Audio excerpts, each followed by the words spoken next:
What's up everyone, Heath with Lake Champlain Sanitation, and on today's video, we're going to go over my Ram 2500 diesel, talk about a couple things I like about the truck, a couple things I dislike about the truck, the purchase price, would I buy it again, and is this style truck good for you if you're starting out a junk removal or dumpster rental business? Now let's get into it. So guys, I just want to take a quick second to say thank you again to our subscribers. We're over 8,000 now on the channel. I can remember a few short months ago, we just hit our first 1,000. Creeping towards that 5-figure mark. We're going to do a little giveaway when we hit 10K. I'll be talking about that in future videos, but thanks to all you guys out there, especially those of you that follow pretty much every video, comment on every video. That's awesome. I'm just a small business owner here and I'm brand new to YouTube still, but I really want to say thank you. Means a lot. I hope I'm getting to your comments. I hope I'm getting back to your guys' emails. Now let's hop into this 2018 Ram 2500 review.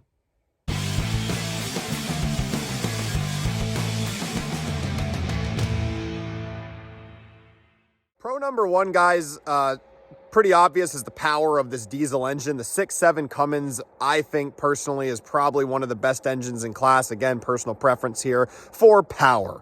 When you're towing heavy dumpsters, heavy loads of junk and debris, these couple loads, for example, guys, were ones I did over this past summer. Heap and dumpster. The second picture here is some shrubs we took out with an excavator. Super heavy, needed the power. You want to make sure you're going up and down those hills, not working the truck too hard, and you got enough power to pull that heavy weight and not wear out the transmission and the motor too fast. So that's why I went with the diesel. That's pro number one, really enjoying the power of that.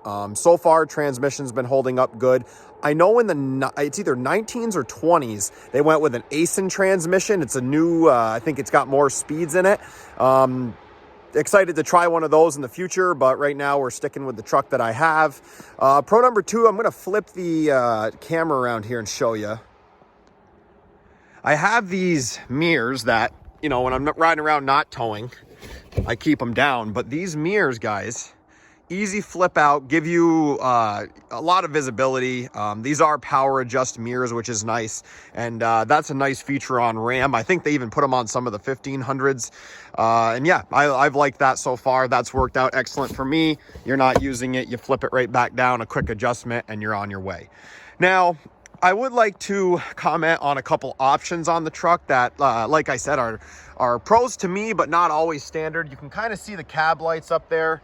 Those are sweet. Really like my running boards, and this bed liner has gotten abused. And other than these couple of chips, it's been great so far. So bed liner, power, mirrors, cab lights, running boards, all pros in my opinion. We're going to hop inside quick. And inside, everything's looking good, guys. I mean, a couple stains on my seats, mud on the floors. This came with the Ram floor mats that are rubber, but all in all, truck's got currently 35,000 miles on it. Looking pretty darn good. I don't detail it every day. It is a workhorse. You know, a little bit of crap on the seats, but you get a good detailer and spend a few $100 on this truck.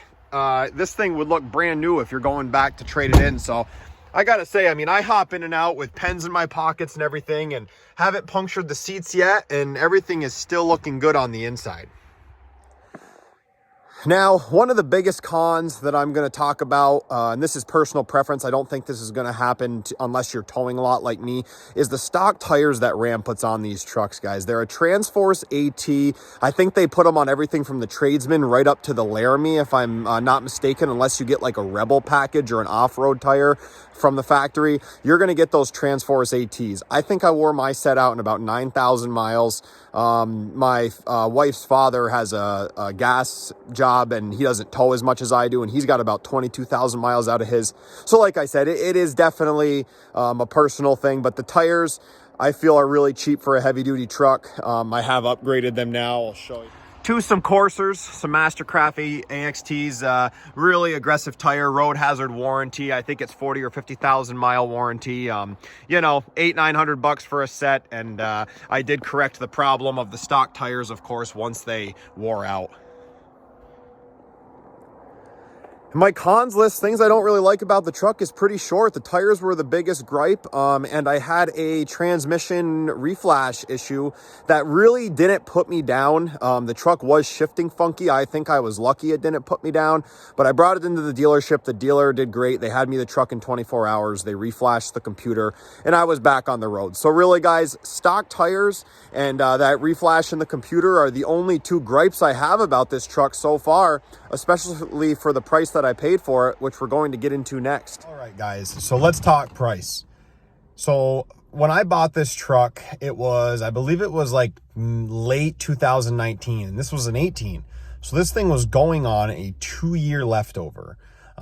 This truck normally would have been in the mid to high 50 range. I think right now for a brand new one, if it's not a leftover, you're looking at about 55,000 plus tax.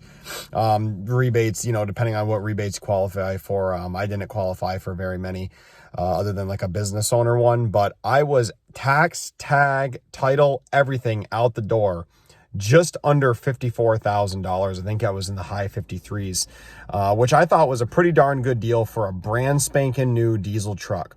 Now, it wasn't loaded up, didn't have a ton of options, but it did have a backup camera, it did have a diesel engine, it was a crew cab, and it did have Bluetooth radio. All those things were pretty important to me. I like listening to my tunes when I'm riding around. Obviously, a backup camera is nice for hooking up to trailers all the time. Crew cab was good because it was my full-time truck, so if I wanted to put my dogs in the truck or had buddies that wanted to ride in it, that was good. And the diesel engine for towing, guys, was just like I said, it was a no-brainer, an awesome upgrade. I never had a new diesel truck before. And all of that included for 50, we'll round it up, we'll call it 54 grand. I was pretty happy at the time, and I believe my interest was about 3% financing. Put a few grand down on that, and I'm still making payments on that truck right now. Probably one of the biggest questions, guys, that I get is, what type of truck should I start out my dumpster rental or junk removal business with? I'm going to answer the question of, is this truck right for you? Depends. It's really a gray area there. If you can afford a new truck payment and or you have supplemental income to justify getting a new diesel truck while working your day job to then transition from your day job into a full-time business owner like I did, I think a new truck and a diesel in a big towing world is a great option. Now, it doesn't have to be a Ram, but a 2500 single axle diesel pickup truck, whether it be Chevy, Ford, GMC, Ram, are all great options. Now, the reason I say new, if you can swing it, if you can swing that payment and swing the insurance too, because that's about $100 a month. If you can swing those couple of things, you're going to have warranty on most new diesels for 100,000 miles on the powertrain. That's huge, especially just starting out. That truck should be under warranty for at least the first 3 years of your business, if not 4 years, depending on how far you drive in your service area. Now, your 336, you're going to have warranty on everything for the first 36 months, right down to the windows, everything in the truck, electronics, all that good stuff. Now, you could potentially get a certified pre-owned truck for a few $1,000s less. It might have more miles on it, but those can also be certified, or gas job versions can also be certified for up to 100,000 miles. So the big thing that I'm trying to get at here is warranty, warranty, warranty. You're in business. You have enough expenses as it is just getting into business. A warranty is going to save you thousands of dollars, and it's also going to not hurt your cash flow. Say you buy a 10-year-old truck cash for 16 grand. It's your first truck. You go out and buy it cash. You have no payment on it. That truck goes down. Not only is the dealer not going to be able to give you a loaner, you're also not going to be able to run your business or get to your day job. At least with a new truck, there's the possibility of a loaner as long as the dealership you buy from has one, and you're less apt to have problems for at least the first couple years of owning the vehicle. By that time, you may be able to buy a backup vehicle in cash and continue doing business even if your main truck goes down. So In summary, is this a good truck to buy for your first vehicle? If you're in a towing and hauling business, I'm going to say yes. A 2500 diesel is a great first option to buy if you're getting into a towing and hauling business. So would I buy this truck again, guys? I definitely would buy a Ram again, especially with that 6.7 Cummins it has in it. I might go for one trim level higher. Maybe like a Bighorn package with some heated seats and a little bit nicer display. Other than that, though, really, and some nicer wheels. But other than that, I'm pretty happy with the truck. I definitely buy it again, especially for the same price point. It's done good to me so far. Probably do an update when it's got a few thousand more miles on it. But yeah, I definitely buy it again, go with a Ram. Aside from that, guys, as always, I appreciate you watching these videos, hitting the thumbs up button and leaving a comment if you have something to share. Have a good one. We'll see you in the next one.